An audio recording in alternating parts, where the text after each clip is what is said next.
It seems like you actually really care about stability as well.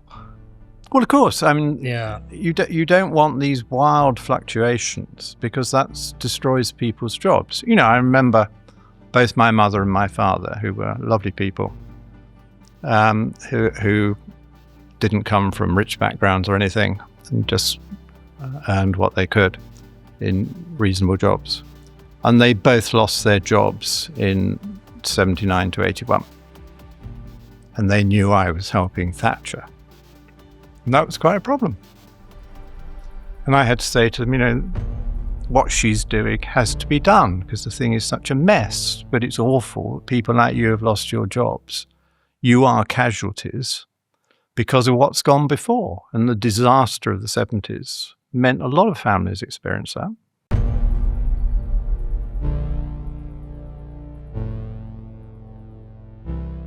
Right. Morning, John. How are you? Good morning. I'm in good form. It's good to meet you. I romanticize about old school politics. The politics I didn't pay much attention to when I was in my earlier years. And now I've got into politics. It feels like a big mess. Has it always been that way and I'm just romanticizing, or are things very different now? There have always been problems in the conduct of government and the management of public services and public enterprise.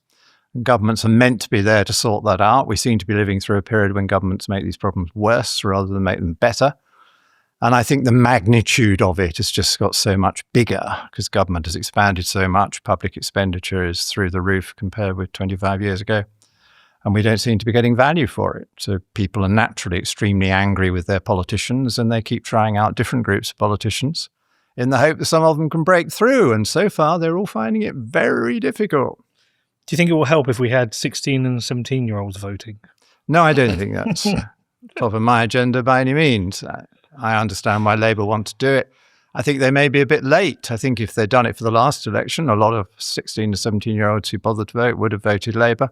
I think now they're out chasing Green and hoping Corbyn comes up with his own special left-wing party. Actually, there's quite a few young people who are becoming more conservative now. Well, some are, yeah. And some of those are going reform. But on the analysis I've seen so far, it says that if 16 to 17-year-olds had voted last time, reform wouldn't have done that well. Conservatives wouldn't have done very well, and it would have been Labour that benefited. But the modern polling shows that quite a lot of them want a left-wing alternative to Labour. Yeah. Right. I listened to an interview you did last night when you talked about the period of time in your life where you were studying Marxism, and I thought it was fascinating. And I'm going to ask you to repeat a lot of it today because I think it'd be really good for the audience to hear about where your kind of like economic foundations started. Well, I was studying a course in political theory, and I was asked if I'd been influenced by Hayek, and I said that would have been difficult because I didn't read him. So there was only one thinker I read in that course that really had a big impact on me, and that was Marx. But it wasn't quite the impact the author wanted, because I ended up disagreeing with practically everything he wrote. I thought his forecasts were wrong, his political analysis was wrong, and most of the policies he was recommending were wrong. So what I did as quite a young man was I took the Communist Party manifesto, the shortest expression of what all these left-wing communists believe, and wrote the Popular Capitalist Manifesto, which was the antidote. It didn't seem to take off in quite the way that the original had taken off, but it did get translated for Eastern European audiences when the wall came down. Because I felt that if you did 9 of the 10 things the communists said in the opposite way, you would have a much wealthier and happier society. The only one I agreed with out of the Communist Manifesto was the free education. Oh, interesting. Okay. Because? Well, I accepted that I'd been brought up in a system which provided free education, and it was good to provide a decent standard of education for everybody in the society, and a lot of families couldn't afford to pay school fees. Should we tax education? No, of course we shouldn't. And that was one of Labour's many mistakes. I mean, every tax in that dreadful first budget was wrong. And they've closed a lot of preparatory schools and lost people their jobs. They've thrown more children onto the state sector, so they won't even get the savings they were expecting because they've got all the extra costs of more pupils going to state school places.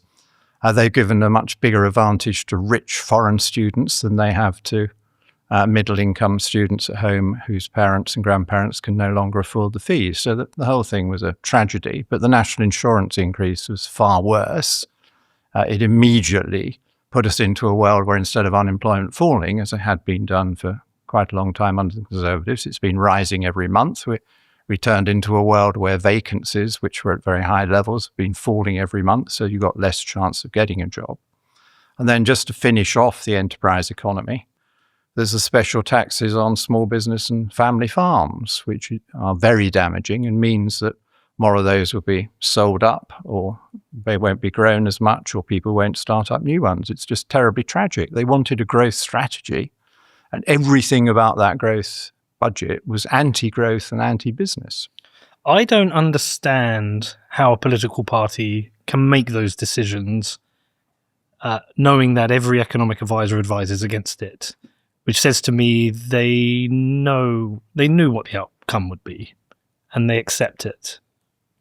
Well, I don't think they did know what the outcome would be, because, I mean, otherwise they are particularly stupid to have gone ahead with things that were counterproductive. I think they are particularly stupid. I mean, the Chancellor, like many Chancellors before her, relies heavily on Treasury and Office of Budget Responsibility advice. And one of the big problems with the Office of Budget Responsibility advice and model is that it doesn't understand that if you put tax rates up too much, you collect less revenue, not more revenue. And it doesn't understand that if you cut certain tax rates more, you get more revenue. It doesn't believe in what economists call the Laffer curve.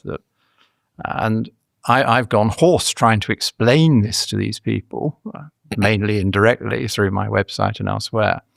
But we've got a running experiment in recent years between the Republic of Ireland and the United Kingdom. The Republic of Ireland chose to have a corporation tax rate at 12.5% only, half our current 25% rate, which has recently been increased. And when I last did the figures, the Republic of Ireland collects 4 times as much business profit tax per person than the United Kingdom. Well, of course it does, because where have all the great American corporations which dominate the world economy gone? They've gone to book as much business and undertake as much activity as possible in the Republic of Ireland, whereas a lot of them would have come to London or elsewhere in the United Kingdom if we'd had the same tax rate as the Republic of Ireland. I mean, it just makes me weep that we miss these obvious points. And we seem to be running our economy as if it was still the 1950s and we were recovering from a war and we had everything being produced at home to the maximum extent. And these planners and forecasters miss this crucial point that every kind of business and activity in the United Kingdom now is completely dependent on American technology, that you need Microsoft software and you need Netflix downloads for your entertainment, you need Google for your searches and some of your artificial intelligence, you need Amazon to store anything on the web for all your data and your pictures. And you may have an Apple machine, and then you need NVIDIA chips to make all this artificial intelligence work. And these dominant American corporations are hoovering up all this money from us as business people, and now at home when we acquire smartphones and when we need these search services and so forth. And that is driving our economy. And the British government doesn't seem to get it and doesn't seem to create a climate in which we can have more of their expertise and investment in the UK, and we can generate more of our own. And GDP per capita in Ireland is far higher than it is here in the UK. Oh, yes, it's much higher, as it is in America. Yeah. Our GDP per capita is usefully higher than the European Union. But it's closer to the European Union than to America. American GDP per head now is double the European Union average. It is shaming. And we have a government that says, we've got to be closer to the European Union model. Why? We can see it's not working. It is dragging people into poverty, or it's preventing them getting out of low incomes into higher incomes because it's over-regulated. And it's missed out, along with the United Kingdom, on this massive digital advance that the Americans have made for the West and the Chinese are making for themselves. So would we be better off without the OBR, just existing at all? Well, I wouldn't have created the OBR. Okay. I think now it's there, any sensible minister would charge it with one very simple task, and that is charge it with the task of revisiting its model, which usually gives wrong forecasts, particularly on the crucial thing of how much we're going to borrow, and say, for goodness sake, keep changing your model until you can prove to me that it can forecast what has happened. And then when you can forecast what has happened, I might believe that it would be able to forecast what's going to happen next. But it's quite obvious the model couldn't forecast what has happened. The errors have been grotesque. And they're bound to be very large if the main thing you're trying to forecast is the deficit. Because the deficit, the amount we borrow, is a relatively small number between two very big numbers. So you take all the money the government spends on the one hand, and then you take all the tax and revenue it collects on the other, and the gap between them is the deficit. So you don't need to be very, very far out on either the spending or the revenue to have a colossally big change in your forecast of the deficit. And that's what's been happening all the time. And we've had a series of chancellors who, unfortunately, have allowed their policy to be dominated by and steered by the OBR's forecast, not of this year's deficit, which they should be able to get right, or they don't usually, but deficit in year 5. Well, none of us can forecast a deficit in year 5 OBR. There will be a different government by then. The world might have changed. There'll be a different president of the United States of America. Who knows whether the world will be in recession or will be booming.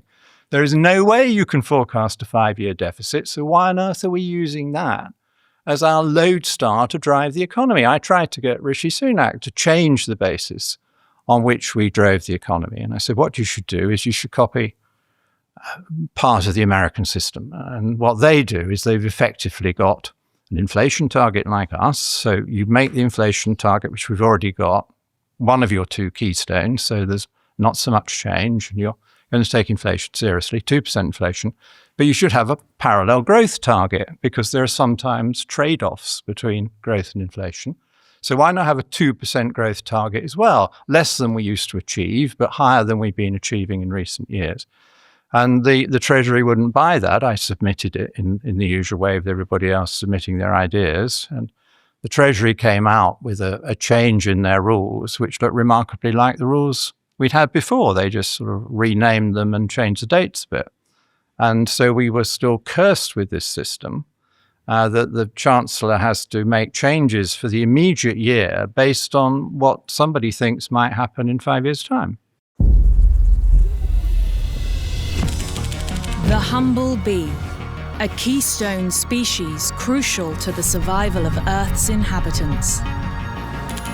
Here's how things would look if bees vanished.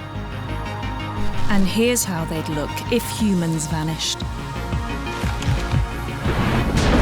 But imagine if instead we became a keystone species by doing things the right way, by taking responsibility for our actions and becoming the solution.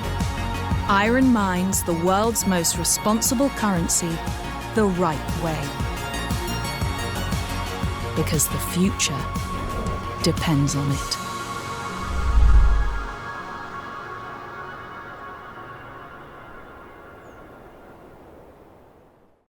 Do you have any confidence at all in this government? Because as a taxpayer and a business owner, things are just getting worse. Taxes are going up. Capital gains tax went up, which affects me. National insurance has been put up, which affects me. I see revenue dropping within my companies.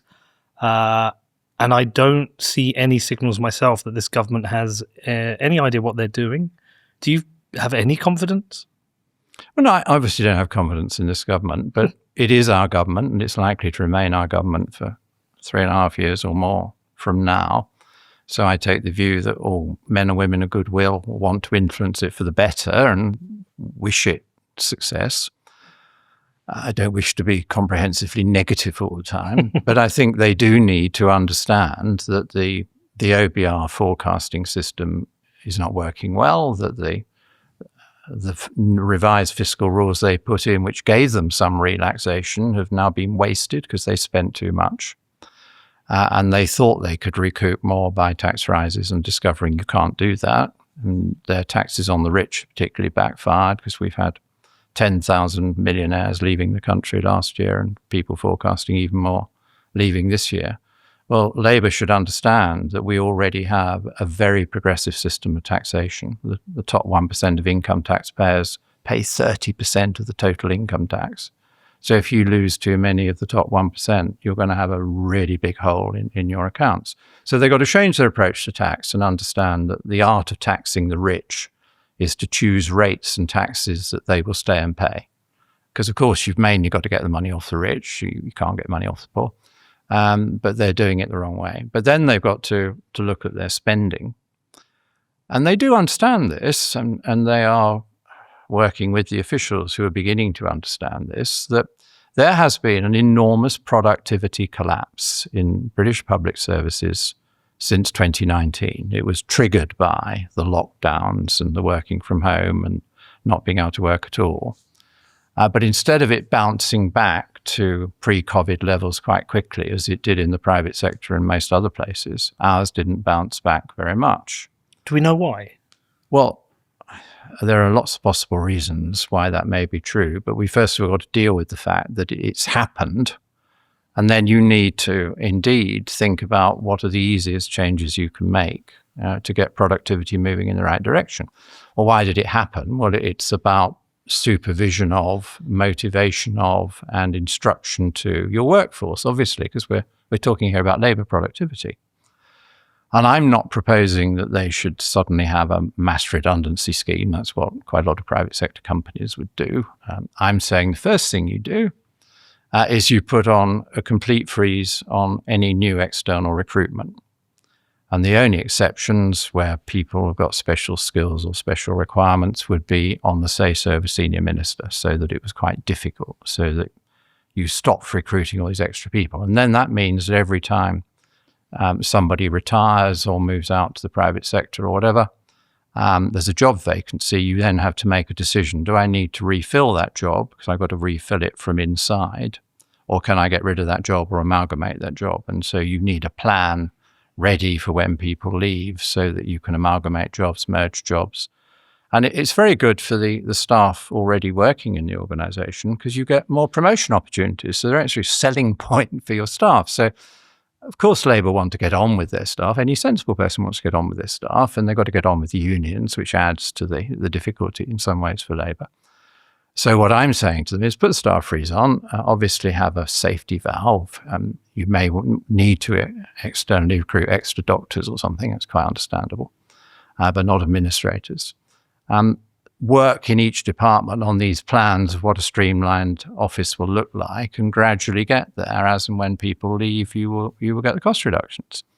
And I think that's the most obvious, sensitive way of going about it. It's something I've done myself when I was a government minister, and I usually imposed staff recruitment restrictions because I always felt I had too many staff. And I could identify the things I didn't want them doing because there's quite a lot going on that you didn't really need as a minister. And then there were other things that we were doing by consultants where it was an expensive way of doing it. And so I would then say, well, you don't need the consultant. I trust you. You're my official. I have every confidence in you. Now fire the consultancy firm. Do it yourself, And that saves a lot of money as well. That's saving money within government. So, I mean, obviously you've alluded to government has got too big. Are there comparable times previously when you've been government to where we are now? Well, we're getting close to where they were in government in the 1970s with that unfortunate and ill-judged Labour government, because they really went to town on spending and borrowing too much. And of course, they ended up having to go to the International Monetary Fund for an external loan, and they imposed cuts on them as part of the price of the country going through the humiliation of borrowing from an international bank in a very public way. Well, we're not quite there yet with this government, but they are spending and borrowing too much. And they must become aware of the dangers. I mean, after all, Rachel Reeves, the Chancellor, made a huge fuss on the one day under Liz Truss when long-term interest rates rose to quite high levels. Now, at that point, for briefly a few hours, the 10-year interest rate hit 4.38%. Under Reeves, it's hit 4.9, and it's commonly around 4.6. All this year, the longer-term rate, which affects mortgage rates and whatnot, has been higher than the worst one-day shock under Liz Truss.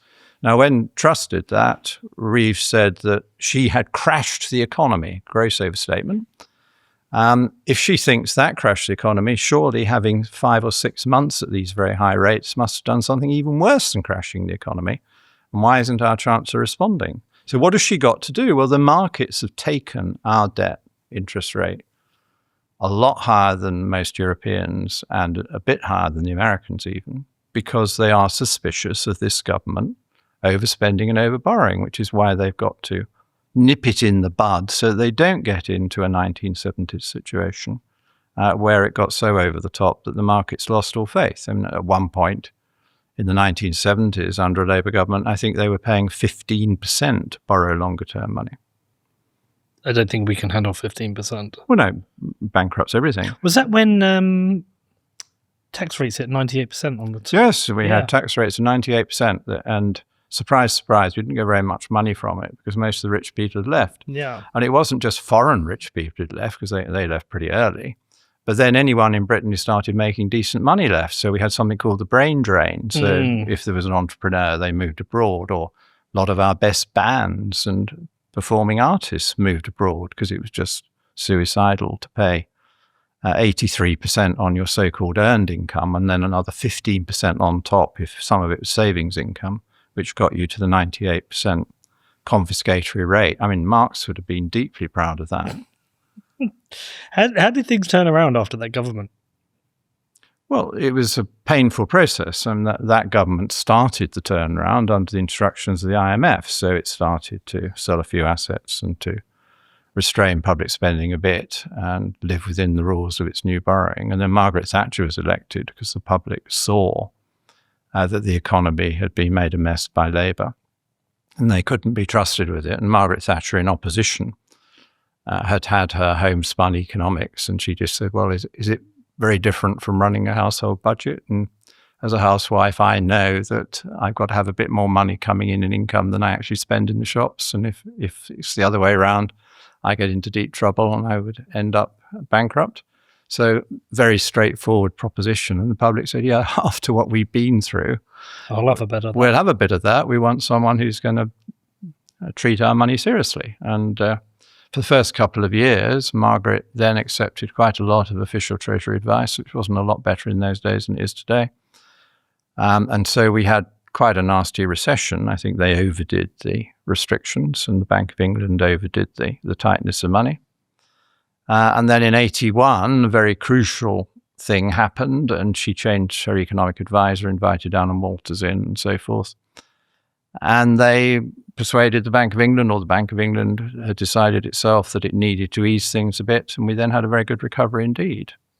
But what was unfortunate throughout my adult life, it's been unfortunate that at a time when the Treasury decides it needs to tighten, in other words, reduce spending or increase taxes a bit, the Bank of England usually at the same time tightens money. So then you have a nasty recession more than you need to. And then at other times, when the government feels it can borrow a little bit more and get away with it, the Bank of England usually then allows more money to be created. So then you get inflation. So all my adult life, I've, along with everybody else, been on this big dipper where you have a little good period, you then have an inflation, then they put the brakes on too hard, then you have a recession, and then they start all over again. And each time they say it's different, and each time there's some different features and different language, but it's always really the same incompetence. But it is incompetence. Well, of course it's incompetence. You don't have to live like that. I mean, just take the last cycle where we had an inflation on the back of the COVID lockdowns. And we were told that was because the energy prices had gone up thanks to the Ukraine war. Well, I did a little study of 6 leading central banks and economies, and it was very interesting because America, Britain, and the EU all had the same problem, that they did indeed have an inflation, and they all blamed the energy prices in the war. But Switzerland, Japan, and China, all very big international importers of energy, carried on at about 2% inflation. And so they didn't find the war caused inflation at all. They paid a bit more for their energy, they bought a bit less of something else, and they got through with no overall general inflation. So what was the difference? Well, the difference was that America, Britain, and Europe had a central bank and a government that decided to print the most enormous sums of money and to buy the most enormous quantities of government debt up for the state at increasingly silly prices. And the Japanese, Chinese, and the Swiss didn't do that. The Japanese, as it happens, had had a bond buying program for many years. And you can argue about the wisdom of that, but they didn't suddenly step it up more because of the COVID crisis, so it didn't destabilize anything. So to me, it's very obvious that we had really bad central banking, but it wasn't just the central banks. I mean, the thing one has to understand is that these so-called independent central banks are only independent in very limited areas. And if you take the Bank of England, the Bank of England first started money printing and buying government bonds up under the Labour government in 2009 to try and get over their banking crash. And it was then established that the Bank of England could not do that on its own. The Bank of England had to submit a proposal to the Chancellor, and the Chancellor had to do two things. He had to sign off on the proposal, so he could have said, no, I don't want to do this. More importantly, the bank required him to say that basically we're acting as agents of you lot. Any loss we make is down to you. You will send us money for any loss. And Darling accepted that, and all subsequent chancellors who did quantitative easing did the same thing. But the state can't wriggle out of this and say it was just the so-called independent bank, because this was a joint policy which they had agreed, and sometimes it was right. I agreed with the immediate quantitative easing, bond buying, money printing when they shut down too much of the economy over COVID. That was correct. But they carried on with it for too long when they went to excessive levels. And so about 2/3 of the way through, I blew a whistle and said, I think we've had enough of this. Let's stop it, because it's going to get inflationary. Is it too easy a tool to rely on? QE, is it too easy for governments? Well, of course, it's very easy for governments to rely on quantitative easing, because literally the central bank decides to or is instructed to print money. So somebody in the Bank of England says, why don't we create £100 billion today? And they have an account and create 100 billion in it by typing in their computer. And then they say, well, we better go shopping with this money. There's no point in it just sitting in our bank account. So they were very unimaginative shoppers. They always wanted to go off and buy government bonds. So off they go and they buy 100 billion of government bonds. Now, surprise, surprise, that drives the price of those bonds very high. So they pay more than their repayment value for them in most cases. And the private sector then has that money to spend, because the private sector sells the bonds to them. And the hope is that money will then fructify in something more productive in the private sector, because you're trying to stimulate things. But the danger of it is, how do you get out of it? And the Bank of England, I think, has chosen the worst way of getting out of it of the three that did this. And it appeals to my sense of humour that John Redwood, known Eurosceptic, is recommending the Bank of England does exactly what the European Central Bank does on this subject, because I think they are handling the exit from it much more astutely than the Bank of England. They have to, of course, because they don't have a state to back them up and pay all the losses. So what the Bank of England have decided to do is to try and get rid of all these bonds quite quickly. And that has two adverse consequences. The first is they send the most enormous bill to the Treasury, which taxpayers have to pay, because they'll be selling the bonds way below the price they paid for them. The latest OBR forecast says that from the end of 2022, when they'd reached peak profit on these things, to the end of the portfolio, they will send bills for £257 billion to the Treasury and taxpayers. It's been running at 30 or 40 billion a year. So you're talking about something that is almost as costly as the defence budget. And people in Parliament don't seem very interested in it, and they just seem to think it's a fact of life. Well, it's it's a partially avoidable cost. So my first recommendation to the Bank of England is stop selling the bonds. The Federal Reserve is not selling its badly bought bonds in the market, nor is the European Central Bank. That would save quite a lot of the losses. And the second problem with doing what the Bank of England is doing is it means there's not so much money in circulation, because every time you sell a bond to the private sector's money is then tied up for quite a long time in this investment, which it can't do anything with other than if it changed its mind. And so that's money effectively taken out of the productive economy. So surprise, surprise, we don't get much growth. So it's a wholly foolish policy for two extremely good reasons for a government wanting a growth strategy. And please, Chancellor, investigate this and understand that your growth strategy is being impeded by the uniquely difficult way the Bank of England is winding this all down. Because if they don't sell the bonds, what you do is you hold them until they mature, because these things repay at a certain date. It spreads out the difficulty and it reduces the loss, because these bonds go up in value in order to get to their repayment price. And I think what a lot of people didn't understand when they decided to drive these long-term interest rates so much higher by selling all these bonds is just how much money you would lose. So, I mean, you could easily have lost half your money on a long bond, but if the state then held it to maturity, you get most of that back. Depending what the value of the money is at the time. Well, yes, you may have lost from inflation, but that's a threat we have all the time, whatever we're doing, however we hold our money. What would Margaret Thatcher make of today? Well, I think would she weep with you? Yeah, I think she'd be very cross about what was going on. Just imagine, you really can't be doing this, John. How can they do this? So let's just think it through, Margaret.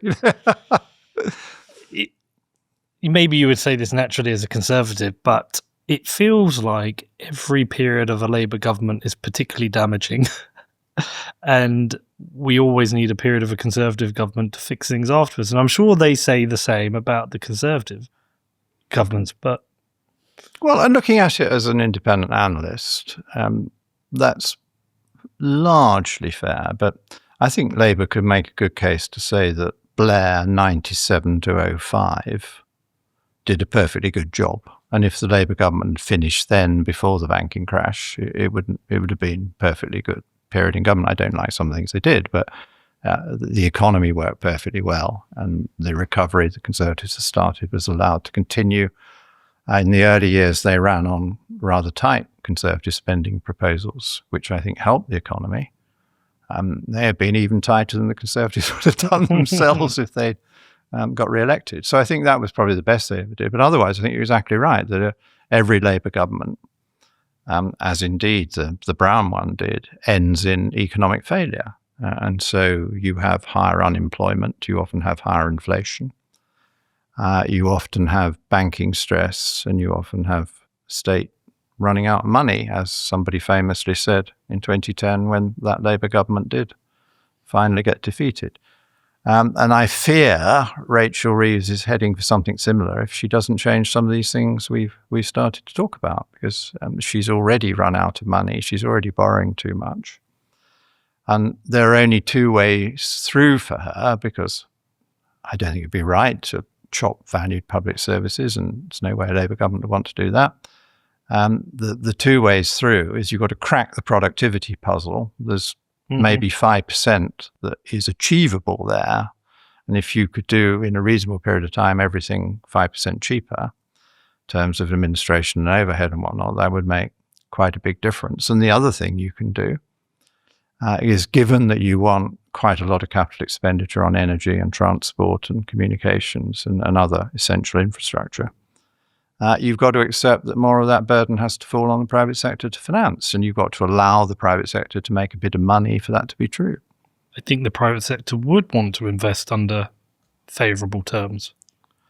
Oh, yes, of course. And it's a question of how favourable the terms. You don't want to give them an easy free lunch, and you need to make sure there's enough competition, because I always think the thing that keeps people honest is competition. Obviously, somebody operating in the private sector, if they think they can get away with a monopoly hold on a market, will then charge quite a lot of money and not work so hard. as long as the market is contestable, they've got to stay honest, and they've got to work to improve and to keep their costs down.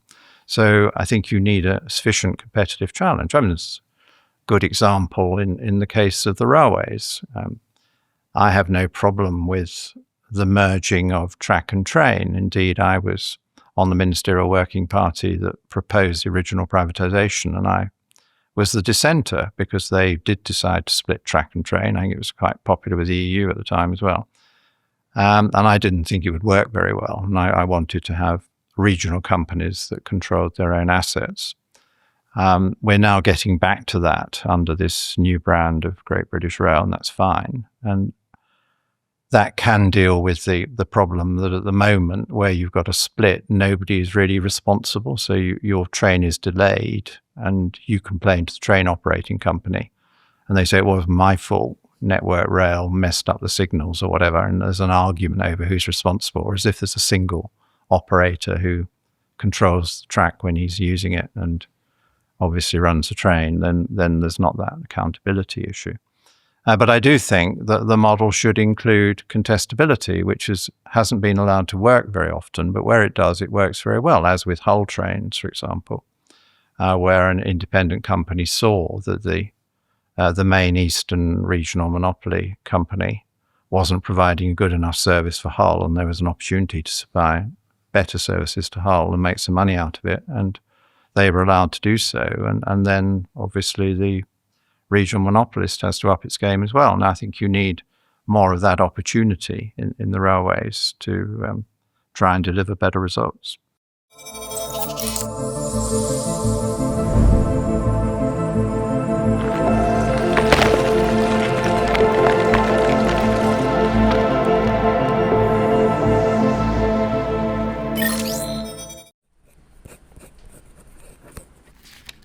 Very important that you don't lose this, okay?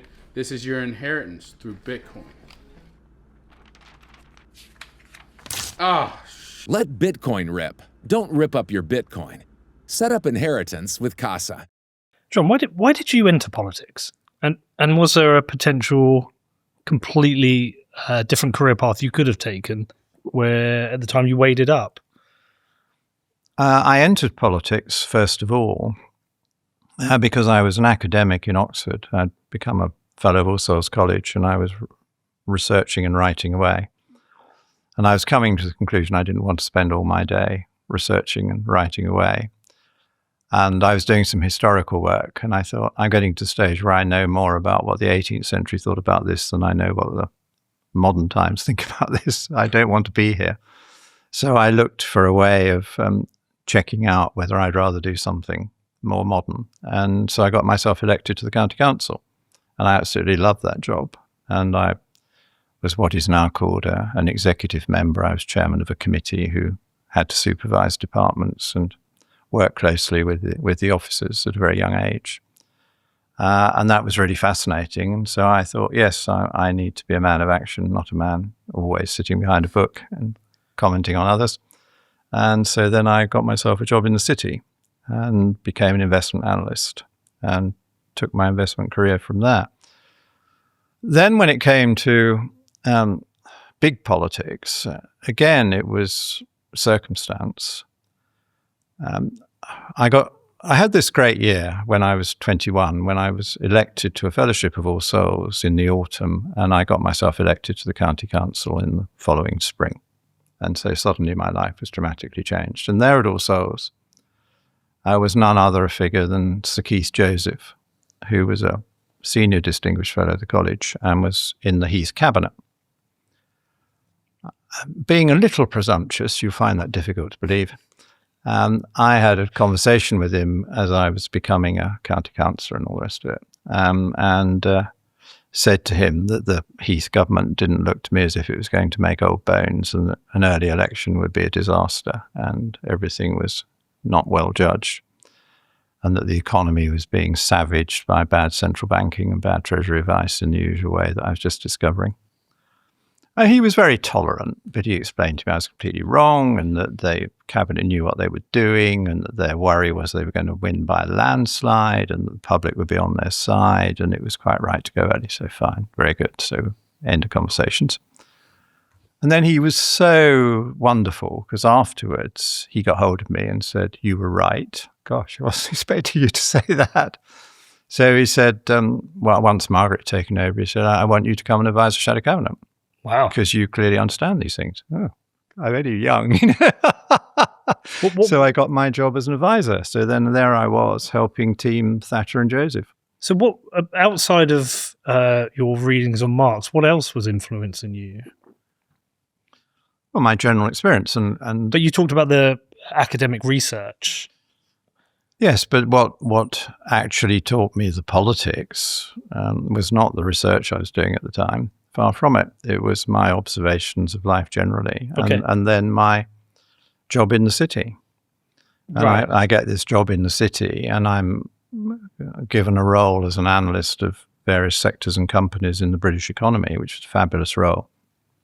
I went to work for a firm called Robert Fleming's, who were a very small merchant bank, but they had a very large investment house as their main activity. They were one of the biggest investment managers with lots of money under management. And I was advising the investment managers on these shares. And so I was able to call up any decent listed company in the country and explain who I was, young man, but didn't tell them how young I was. I was representing the mighty house of Robert Fleming. Could I come and talk to them about their circumstances and progress? And they always said yes. And so I was able to have a series of conversations with the chairman or chief executives of a lot of leading companies in the country and built up a picture of what worked and what didn't work. And I was also reading quite a lot of economics at the time as well, obviously, to understand why things were so badly miscarrying in the general policy. And then what I decided to do was to combine these interests and skills and apply the methods of analysis that an investment analyst applies to a quoted private sector company to the nationalized industries, because I was obviously aware in the 1970s that so many things that worked perfectly well in America were working pretty badly in Britain because they were all nationalized. So I started applying normal business analysis to these things to reveal just how dreadful they were and how badly run they were. And I got a breakthrough with the Investors Chronicle. The editor there liked what I was suggesting, and he gave me a series of articles in the Investors Chronicle to set out what was wrong with British Rail and what was wrong with British Steel and what was wrong with British Leyland and so forth, all the British ones that were going wrong. And that was fun. And I used to get calls from the odd journalists saying, "How on earth did you get all that material on what was going wrong at British Leyland?" You see, and I would say, "Note 17 to the report and accounts, try reading them." They thought I got all these contacts, and I was just doing it from the published materials. It was quite obvious from published materials, but they were long and a bit abstruse, so most people didn't bother to read them. So I provided this analysis, and then that was a very big part of my offer to the Shadow Cabinet to say, look, I'm analysing all these things. If you want easy cuts, as you will do, you've got to turn your attention to this massive nationalised estate. It was about 10% of the economy at the time. That is grossly underperforming. And I've been to America and I've met American company leaders, and this is how they would do this, and this is why it's so much better than what Britain is doing. And hence, denationalisation was born. That was what we called it originally. And that was during Thatcher's... And that was in the 70s when she had become leader. And so Joseph then said to me, well, thank you for what you're doing with the Shadow Cabinet on public spending and the economy. But this material you're giving us on privatisation, why don't you go to the Centre for Policy Studies, the think tank that Margaret and Keith had set up, and help them do some work on it? So I did that, and the Director of Studies there, a man called Sherman, was very friendly and helpful, and he gave me the chairmanship of a committee to run our denationalisation ideas, as they were then called. A little team of people. We worked very well together, and I then developed an enormous spreadsheet which I share with anyone interested, with all the nationalised industries listed, all their main assets listed, their recent trading results listed, the state of their balance sheet, their financing needs, and then, the crucial column, which was what you could do to them. And in some cases, you broke them up. In some cases, you made them compete. In some cases, you sold them off as a single entity. In some cases, you could do it by changing management and so on. So that then became a big piece of work I was doing. And it was that which got me into Downing Street. So Margaret wasn't ready to do much of that in the first period in office, because she was still understandably nervous. And she said to me, they won't let me do it. She didn't say she didn't want to do it, but she... Who's they? Well, the blob would be what you call it now. But you had a blob back then? It wasn't called that then, but it was, yes, the establishment was very against this idea. I mean, when I first launched it in the 70s, it was a very anti-establishment kind of proposal, because they like this aggregation of power and the lunchtime directives that a senior official and a chairman of a nationalised industry could concoct together. But then, beginning of the second period in office, I was invited round to Downing Street, and she said, you've got to come and help me, and I want you to help me set up this privatisation programme, which is what I then did. I had, in the meantime, been running a series of seminars for the Nationalised Industry Chairman's Group, and because they knew I was close to Thatcher and Joseph, they came to these things. And I held a series of seminars at All Souls, have a nice location. And I set out for them the scope that there would be if they were freed of Treasury controls and they were freed of government interference and so forth. And they weren't that excited by it all, but they came and explained to me how difficult it would all be. And then I suddenly hit upon the obvious point. And so one day I said to them, I suddenly realized, you're right, there's a huge snag in this privatization idea. And they all sort of brighten up. What's that then, you see? I said, well, what you're going to do, of course, is you're all going to go off and grant yourself enormous numbers of share options, and you're going to put your salary up, and we're going to have a huge embarrassment over how you're paying yourselves too much. And suddenly, you could see some of the lights go on, You think, gosh, you only just got there. Because this was bound to happen anyway, and indeed it was.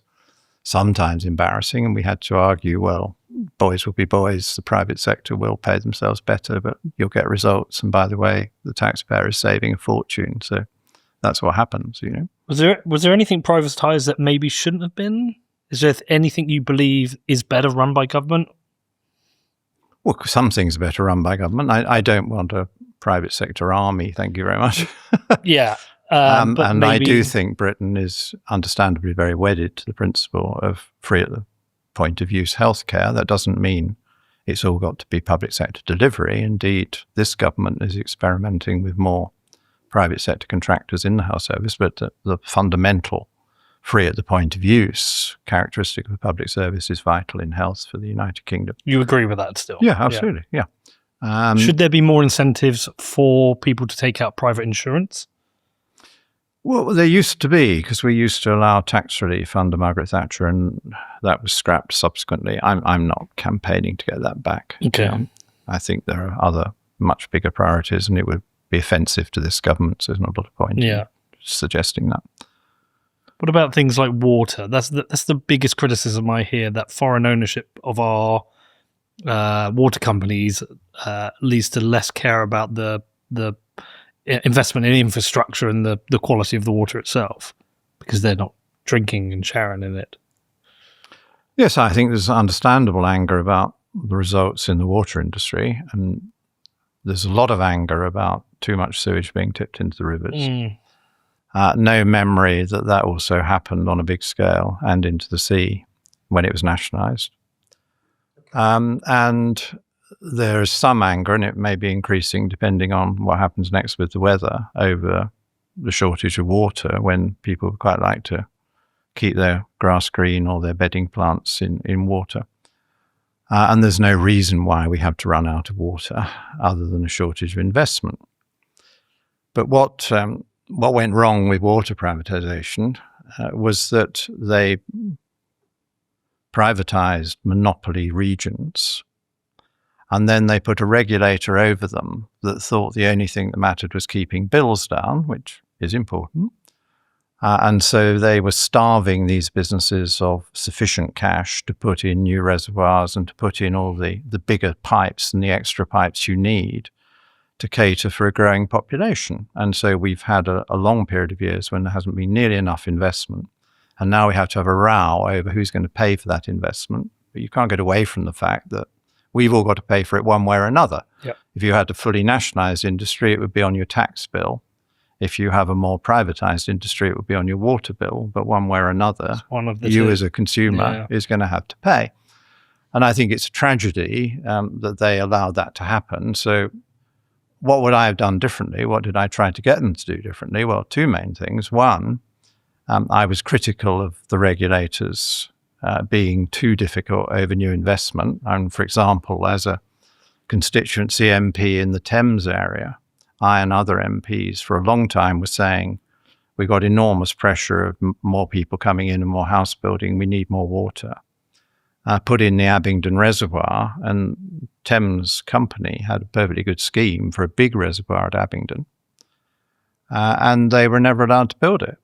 And that was a combination of the regulator querying the real need for it because it meant there would be a bit of a charge on bills and the planning authorities not being very keen on it.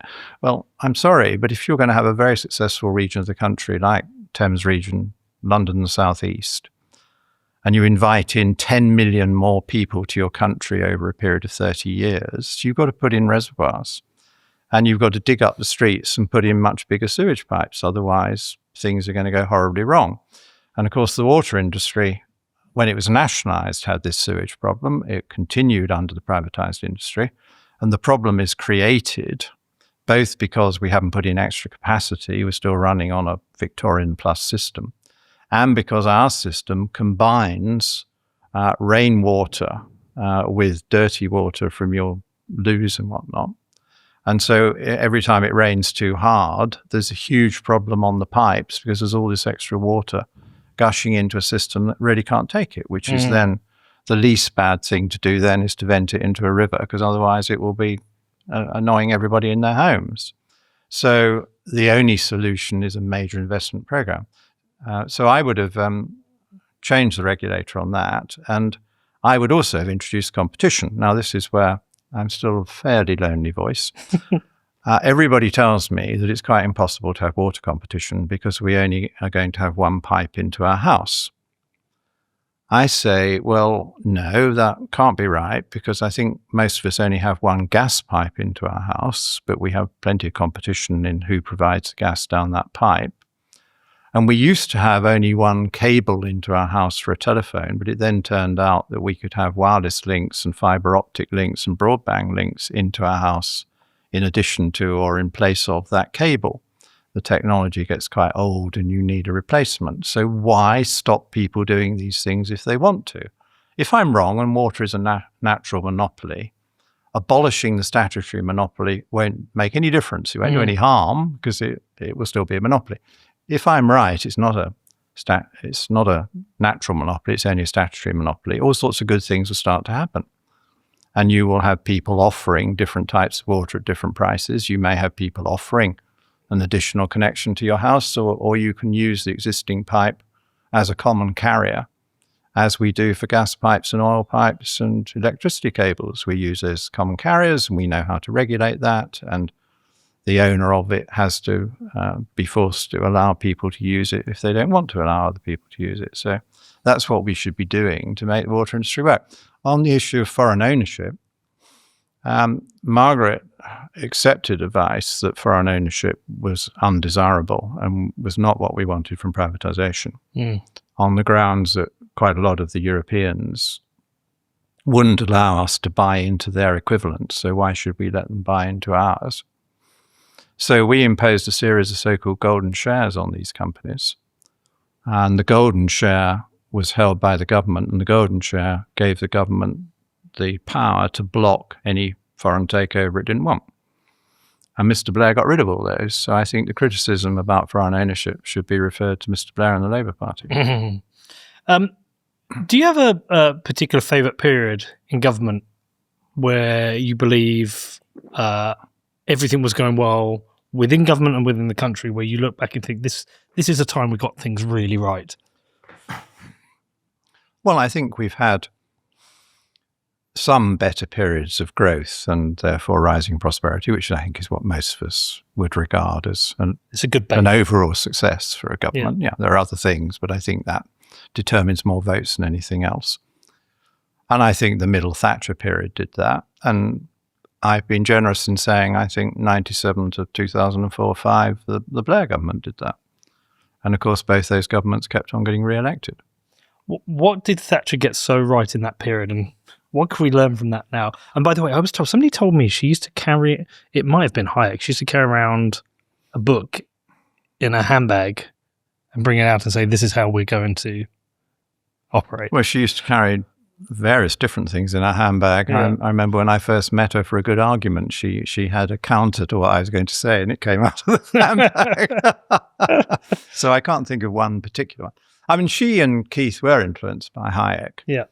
So I got round to reading a little bit of Hayek when I finally turned up in Downing Street and thought, I better see what this is all about. And I read it. It was very nice. But I thought, well, I think I got to a lot of that by my own independent thinking based on practicalities of the world. So I'd got there by a different route. So what did Margaret get right? Well, I think she just got right this very simple approach that you have to live within your means, and that a state budget has to be run on a bigger scale in an orderly way, like a successful domestic budget. And you want to grow the budget, so you have to grow the income in order to afford the better budget. And she was never wanting to undermine, for example, health expenditure. We always made sure that health got more money every year. Never got as much as it wanted, but that was always true, whoever was the government. And that was a prior requirement. So that was why she accepted the advice that the easiest way of saving a big pile of money was to shed an awful lot of nationalised industries, because you had several wins all at the same time. And you first of all got rid of any danger of loss making, and some of them were heavy loss makers, which the taxpayer had to pay for. You got all of their public expenditure capital investment off the books, because if a company is 100% owned by the state and it puts in a new steelworks or it puts in a new reservoir, that is a cost to taxpayers, and it goes on the public budgets. If it's done by a private sector company, then obviously it's nothing to do with the taxpayer. So that was the second win. And then the third win was that when we did privatize these companies, I think they all became more profitable and more successful. So they started paying decent amounts of corporation tax. So nationalized industries not only wanted a load of subsidy, but they often didn't pay any tax because they weren't making enough money. So that was the big financial transformation that allowed the other public services to get some increases. And then, of course, the other big thing they did, Lawson was important in this, was made very dramatic reductions in tax rates. And they cut the top rate of tax from the 98% on savings income and the 83% on so-called earned income in two stages down to 40%. And as some of us expected, and much to the annoyance of everybody else, the money just came cascading in. That we got so much more money in with the lower rates because an awful lot of rich people who were in exile returned to the United Kingdom, and more people in the United Kingdom made more effort and earned more money. And it was bonanza time. And I remember drafting a speech for her when I'd researched the numbers, where I was able to say, as a result of these tax reductions, the rich people are paying more tax in cash terms. They're paying more tax in real terms, and they're paying a bigger proportion of total tax. What's not to like? And the only person who could disagree with that is a very jealous socialist who doesn't like the thought that a rich person was actually earning quite a lot of money and keeping more of it. We seem to be in a period of that again now. Yeah, we've got to get rid of jealousy, and jealousy is bad politics. I mean, the British public is much more sensible on this than their politicians. Jealousy isn't popular at the ballot box, although politicians think it should be in many cases. And I've always found people are very realistic. If they see someone who's enterprising, innovative, working hard, doing things that are making life better, they don't want to steal all their money. They think it's quite reasonable that they should end up with more money than they've got. But of course, they should pay a reasonable amount of tax. But they're making a general contribution. What they're not so keen on is get rich people milking the taxpayer on ridiculously high salaries for bad performance, or people getting into a senior position in an existing company that somebody else has made work very well and not doing a good job, and then having ridiculously high sums of pay. But the private sector should have its own methods for dealing with bad performance. And the answer to all these things, to reinforce the common sense of the British people, is that where you are involved in remunerating people highly, there's got to be a very clear method for doing so based on their genuine contribution to make that happen. And the public will be much more tolerant of an entrepreneur who set up a company and it happens to work than they will be of, say, the person running HS2, the nationalised new railway. And why has the chief executive of that been getting more than $500,000 a year when the thing is a complete disaster? I want to talk to you about one of my sponsors, Incogni.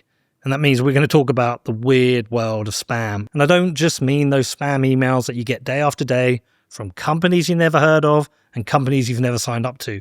I'm also talking about those spam phone calls you get from those people who seem to know a little bit too much about you, trying to get your bank details. It's all a bit creepy, right? Now, this all comes from the world of data brokerage. There are companies out there collecting your data, building profiles, and sending that data to anyone who wants it, which is why when one of those scammers phones you up, they seem to know everything about you. Now, I've tried myself to get off these lists, try to get off the phone lists, try to get off the email lists. I unsubscribe from every one of these emails that comes in, but this game of whack-a-mole, it just never ends. And so this is where Incogni comes in. They do all the hard work for you. They reach out to these companies and they will get you legally removed from these lists. And I know because the last time they sponsored my show, I signed up and I didn't take the free option that they offered me. I wanted to pay for it. I wanted to see if you get value for money. And they removed me from 79 data broker lists. And so I've stayed on. I've stayed a subscriber and I have seen a massive decrease in the number of emails and phone calls I've been getting. So it's a great service. I recommend you check it out. If you're sick of this like I was, please head over to incogni.com/Peter and sign up. If you use the code Peter, you will get a lovely 60% discount. So that's incogni.com/Peter. So I don't therefore understand how the idea of freer markets, deregulation, lower taxes are such a hard sell. Well, it's because too many politicians think they're a hard sell. A few of us have kept the flame alive. I've never found it a hard sell, but you do need to take people through several stages of the argument because the traditional media doesn't believe in free enterprise and usually wants to run stories proving that free enterprise is no good because, of course, free enterprise does have its share of crooks and villains and fiddlers, and would-be monopolists, and none of us like them. But they are the minority, and the overall result is much better. And where you've got a crook or a villain, you're much more likely to get rid of them from the private sector than you are from the public sector. The public sector is so much better at covering up bad performance and grotesque mistakes. I mean, I can't imagine any private sector company, however big, getting away with what the post office got away with their own staff, putting them into prison for mistakes in a computer system that they had put in against those people's wishes, when the people themselves have been reporting to the post office that the system wasn't working. And then instead of saying, thank you, we sorted out, they're sent off to prison because they trump up a charge that this person had been stealing money. And there was never any proof that these postmasters and mistresses had actually taken money out the post office, and they weren't living the life of Riley, which they should have been doing if they'd actually been stealing all that money. So I think you've got to have strong methods in the public sector, as there are in the private sector, of dealing with managers who make big mistakes. But we don't have that. No, we don't. And it's very asymmetric. It's two-tier justice. And I think people are getting very upset about two-tier justice generally. And this is another manifestation of it, that make a big mistake in the public sector and you may be pushed sideways or even promoted to get you out of harm's way. And so often I saw as a minister that they'd eventually bring a mistake to you that had been building over the years. And no one was ever to blame because no one had ever spent more than 1 or 2 years in any given role. And it was always a decision taken by a committee. So the first thing you need to do, as you tend to do in the private sector when running anything, is to say, you, sir or madam, are my chosen person to be in charge of this thing, and you're going to be rewarded accordingly. You get a bonus if it goes really well. If you get it wrong, I'm afraid that's your job gone. Now get on with it. But they don't do that in the public sector. Is that a design fault within government that we appoint ministers who have no experience really in the sector they're minister for? Is that a design fault within government? Well, I think you're always going to have quite a lot of that because the idea is that the minister is the generalist and the minister's roles are to understand fully what the public want because the minister as an MP is subject to an awful lot of informative noise from the public, and to exercise common sense about what the government is doing to answer people's needs. And then, given that they have to supervise quite often a lot of very technical issues, they call for best advice. And a good minister will understand that there's a lot that he or she doesn't understand about the technology or the details. But they will also understand quite often that the experts are divided.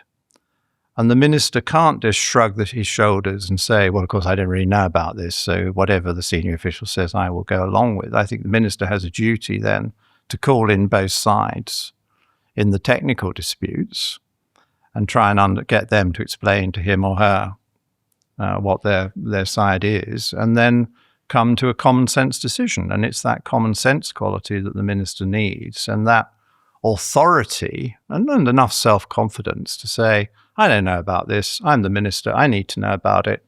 Now, will you come and inform me properly? And then I will give you a decision. But all too often, ministers just accept the consensus advice that's pushed up to them and don't think enough about it, and then they're on the hook for something that wasn't really properly thought through. Do you think you'd have enjoyed being Prime Minister? I don't know whether I'd enjoyed it. I did volunteer to be it. I think it's an extremely onerous job, which is extremely difficult to do well. And I haven't seen many examples of people doing it really well. And I think Margaret Thatcher in her prime did it extremely well. And she had great skills to do that. But you can only do it well if enough people trust you and enough people want to follow you to start with. And if you can't get enough people to trust you to start with, then obviously you're not going to be a good prime minister, are you? What are the qualities that are required then? Well, it's that difficult to describe leadership quality. And the first challenge to become prime minister, certainly in the Conservative Party, probably in the Labour Party as well, is you've got to be able to get 300 or 400 MPs into a room and make a speech to them, and they go out, most of them, feeling better about you and thinking, yeah, I can defend what that guy's saying, rather than going out muttering, oh, God, more of the same, and we don't want any of this. I mean, it's that ability. And so how do you do that? Well, the way Margaret did it, and she had plenty of critics and people in the party who didn't like her, was to be right often enough. And I think, above all, to be consistent. I think a leader who keeps changing their mind finds it almost impossible. I mean, this is something Starmer is going to learn the hard way. Because if you're a backbencher and you're asked to speak and vote for something you're not very happy with, maybe you do it out of loyalty. Maybe you do it because, well, maybe the boss is right. Maybe I don't understand all this. So you do it. But if then a few weeks or months later, the boss marches you down the hill again and says, oh, actually, that was all wrong and we're changing it all, why would you trust them next time?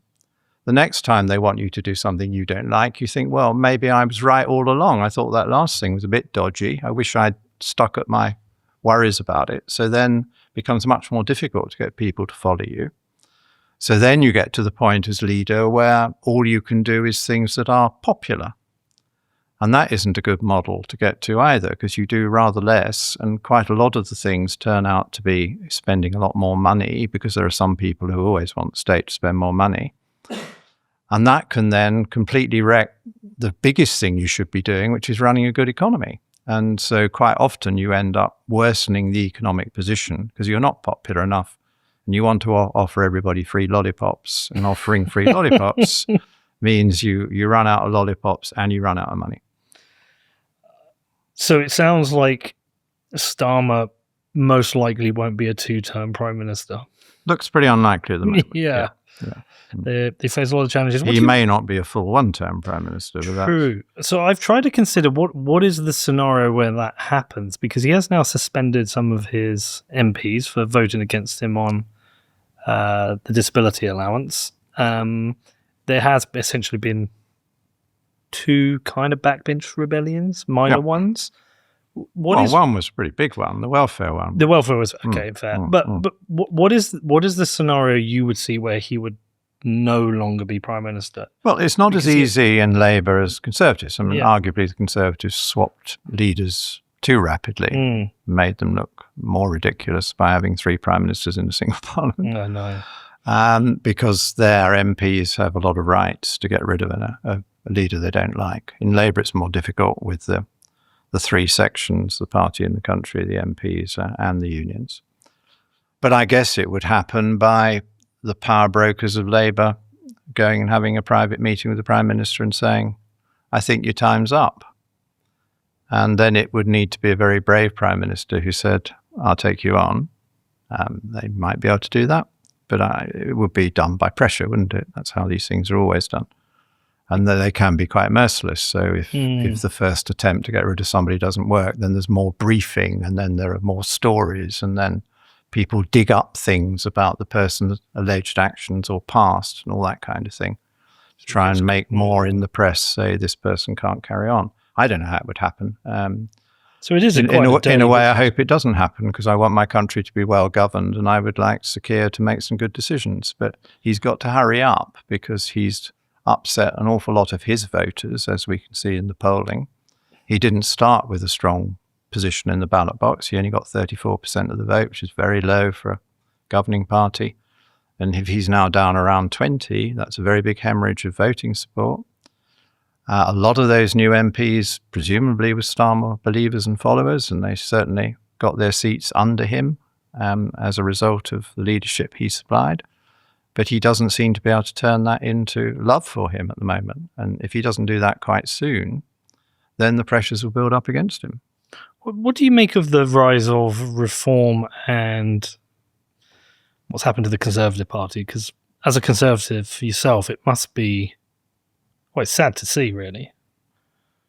Well, let's see how things work out. I mean, we're 3.5 years or more away from a general election, so I don't think you can read anything into current polls about what will actually happen in 3.5 years' time. I think you can read a lot into current polls about how people feel at the moment. And at the moment, people have fallen out of love, not that they had a lot of love, for their Labour government they elected only a year ago in the biggest way any governing party has ever seen in this country. And I think you would have been regarded as idiotic if last June you'd written a piece saying Labour will be below 20% in a year's time. This is a new low level for a governing party. And we can see that they still haven't forgiven the Conservatives for the mistakes they think they made in office, which led them to walk away from the Conservative Party in large numbers. Because the story of the last general election was a collapse in turnout because the Labour and the Liberal Democrat votes just sort of held up. They didn't grow. They weren't taking votes off the Conservatives. But what happened was the biggest polling party by far of 2019, the Conservatives, saw a lot of people sit at home because they said, I can't bring myself to vote this Conservative government back in again, but I think Labour and Liberals will be worse, so I'm certainly not voting for them. And then another group who said, oh, well, there's this new bunch called Reform. I'm going to give them a vote to show the Conservatives that I want them to be tougher on immigration and all the other things that Farage was talking about, I think particularly immigration. So that's where we are. And the Conservatives have got to work away to show that they, come 3-4 years' time, are the serious alternative to Labour still, and that they've learnt their lessons from particularly the migration mistakes made in the previous Parliament. Yeah. I think forgiveness is I think it's a weird term with the political party, in that I was one of those people who sat at home, just didn't vote. I had no one I could vote for. But I don't sit there waiting for a party to forgive a party. I sit there waiting for action and policy. Well, indeed, and that will happen. I mean, Yeah. I think Kemi Badenoch is correct to pace it.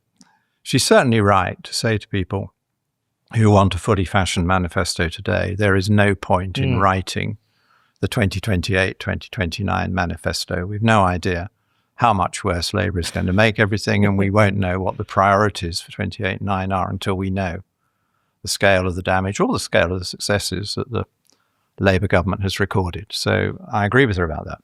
So what she is now doing is she's tackling difficult subjects one by one, and I think she was absolutely right to say that there was a big mistake over migration, and it wasn't just over illegal migration. It was probably a bigger mistake over legal migration, that we were far too generous.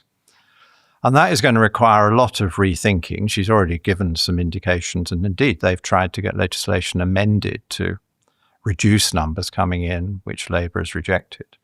But there's more work to be done, because part of my case on this is that an awful lot of the legal migration coming into low-paid jobs or coming in as dependents was imposing a very large cost burden on the public sector, because people were needing subsidised homes, and they were needing lots of free public services and benefit top-ups. And it was also imposing a very great strain on our infrastructure in the way we've been discussing, where you can't invite in 10 million people and not have a very major expenditure programme on everything from gas pipes to water pipes, and you've got to get on with that. So that work will go on. There's then the work on the economy. Now, I think the Conservatives are in better shape on the economy, because by the time they left office, the economy was in very good shape. Unemployment had come down to 4.2%. It had been 7.8% when the Conservatives first took office in 2010. And throughout the long Conservative years, job creation and unemployment reduction had been pretty uniform across the years. It was a very great success. And Labour have immediately got the problem that ever since they took over, vacancies down, unemployment up. And the unemployment rate has gone to 4.6 already.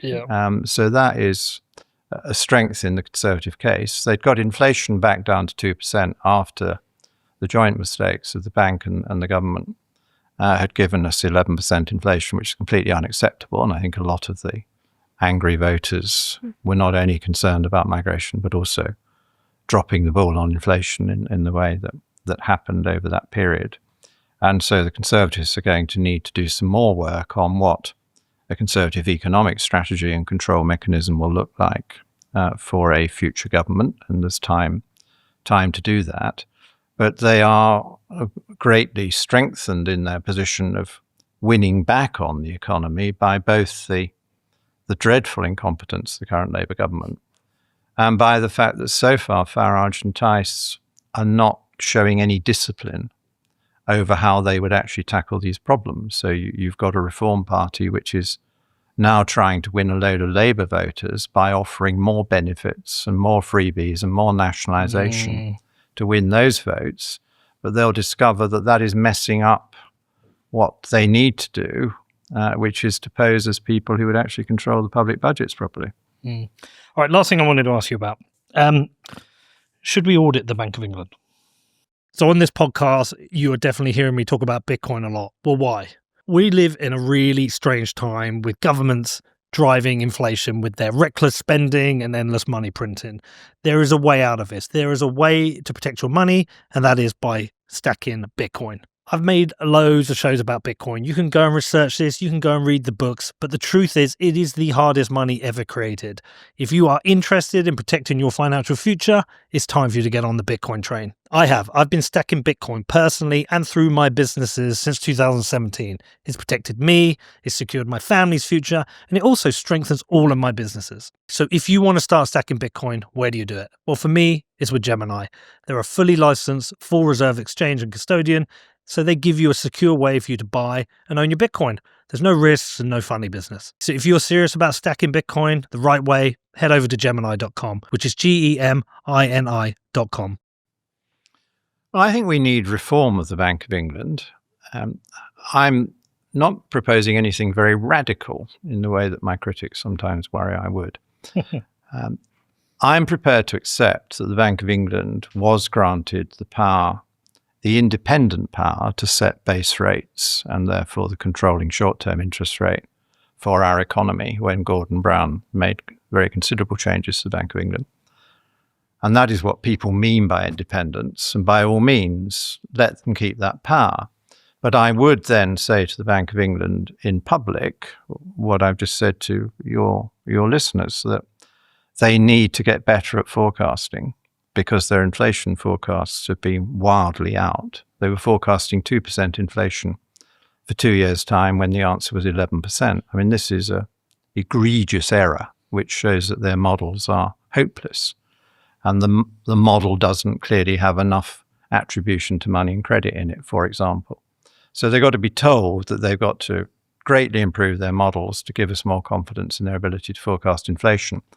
And the appointments to the Monetary Policy Committee that wields this independent power need to have a better balance of argument around the table, because on the whole, they don't have people who think money and credit matters. And extraordinary for a Monetary Policy Committee, they don't report on and comment on generally how much money there is and how much money is being created. And you think that was a matter of some interest, even if they don't think it's a controlling variable. So we need to do that. You then need to have a proper conversation with them about the effectively jointly held portfolio, the portfolio that is on their balance sheet, but where the government pays the losses. And you need to change that relationship and say we've got to jointly dig our way out of this, and it's got to be done with lower losses over a longer time scale than you're currently doing. And then you need to look at their role as banking regulators. You see, what Gordon Brown did and got away with it with his spin was he said he was making Bank of England independent, and he gave them this one independent power. But he actually took massive powers away from them that they needed to do their job. So he took away all of banking regulation and gave it to a different regulator, so that during the banking crash, the independent banking regulator was rowing with the Bank of England in a turf war instead of getting on with understanding they were presiding over a dreadful crunch. And he also took away the power to issue the government debt, the government borrowings, into the debt management office within the Treasury. And again, it's quite important, you would have thought, for the Bank of England to have great visibility on what the government is doing in the debt market, because the debt market drives interest rates, and the government is obviously a huge player in the debt market. So you need to look at all that structure and make sure the Bank of England has enough visibility or power over government debt markets and over banking regulation. The bank has a role over big banks and general liquidity. And of course, it's just issued a general statement, we're assured as an independent central bank, on the same day as the Chancellor made her speech to the Mansion House about how she needed deregulation. And they have obligingly come to the same independent conclusion and have announced some independent adjustments to their control systems, where we need to make sure that that is all working properly and that they're not now beginning to relax too much in some areas, so that you then have a 07, 08 blow-off style problem about to build up. I think it's a shame you're not in government. I think it's a shame we don't have more people in government who seem to understand the basics of economics, because it has a deep impact on many people's lives.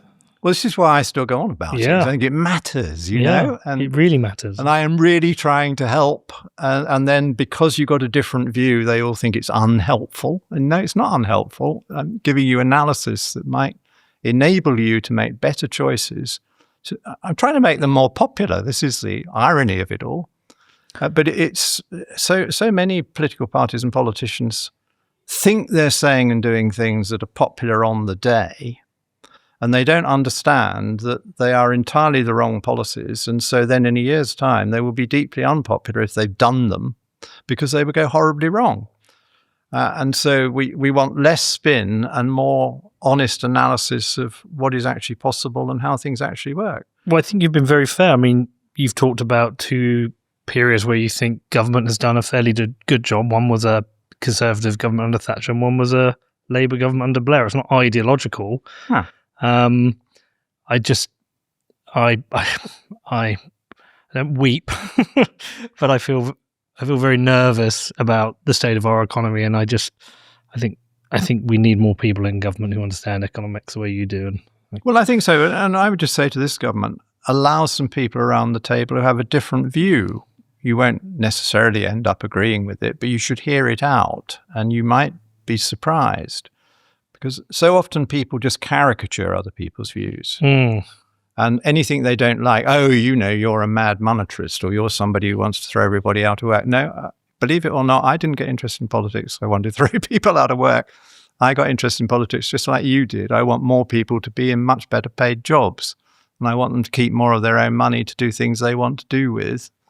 And I want the economy to be able to generate enough money to pay for a good health service. There's an awful lot in common between right and left. We have quite often big differences about how to do it. I think in recent years, we haven't had big enough differences about how to do it.